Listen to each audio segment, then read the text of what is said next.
In today's news, the Freedom Front Plus says no privately owned land in South Africa is safe. Party leader Corneille Mulder is warning of a dangerous precedent after the Ekurhuleni Metro move to expropriate a 34-hectare plot of land in Boksburg. While the company that owns the land is not fighting the expropriation, it is challenging the Metro's offer of zero compensation for the property, which is valued at 30 million rand.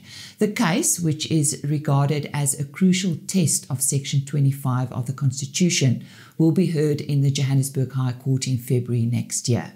The Freedom Front Plus says it will join forces with various organizations to take action in this regard. These include SAI and the TAUSA. Meer as 80 buffels is dood toe hulle in die Chobe rivier in Namibië verdrink het. Dit volg nadat die buffels deur 'n trop leeu's gejaag is aan die Botswana kant van die rivier en toe oor 'n diep kraans geval het. Die buffels het in die proses aan die Namibiese kant van die grens beland. Volgens die Namibiese Ministerie van Omgewingsake, Bosbou en Toerisme is soortgelyke voorvalle al in die verlede aangemeld.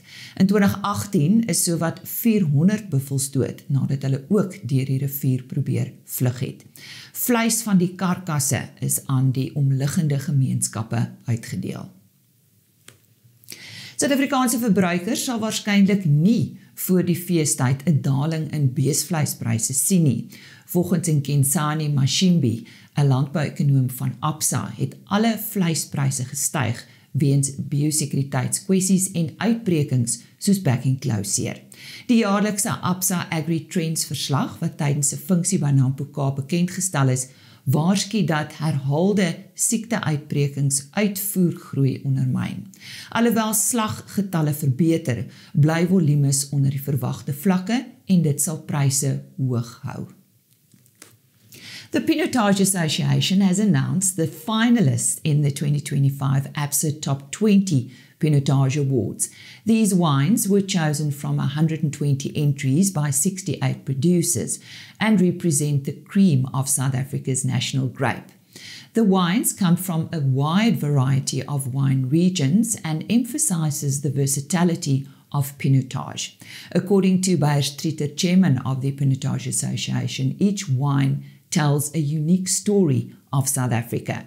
The panel convener, Dr. Winnie Baumann, says it was particularly exciting to taste a cross-section of such high-quality wines this year. Among the finalists are 2 Pinotages from Dimmersdal, 2 from Flagstone and 2 from KWV. The winners of the ABSA Top 10 Awards will be announced on 9 October at Merendal Estate. En Griekse boere staar 'n landswye verbod op die beweging van bokke en skape in die gesig. Dit volg nadat die regering gewaarsku het dat veeartse en veeprodusente hul gesondheidstoetse en higiëne maatreëls moet verskerp om 'n uitbreking van skaappokke onder skape en bokke te beheer. Die siekte het reeds gelei tot die uitskot van ongeveer 2% van Griekeland se skape en bokke. Meer as 260.000 diere is van kant gemaak en sowat 1100 plase moes sluit nadat meer as 2400 gevalle oor 'n tydperk van 12 maande aangeteken is. Hoewel die siekte nie na mense versprei nie, kan dit die prys van skaap en bokvleis laat styg en 'n uiterse negatiewe uitwerking op die uitvoer van vetakaas hê. Vrystaat Landbou doen 'n dringende beroep op die minister van Polisie om plaasaanvalle en moorde as aparte items in misdaadstatistieke aan te dui. Dit volg na die waarnemende minister se opmerking dat boere nie sistemies geteiken word nie.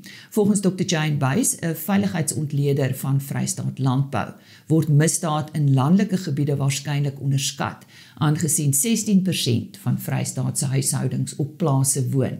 Sy noem ook dat slegs sowat 10% van veediefstalgetalle aangemeld word.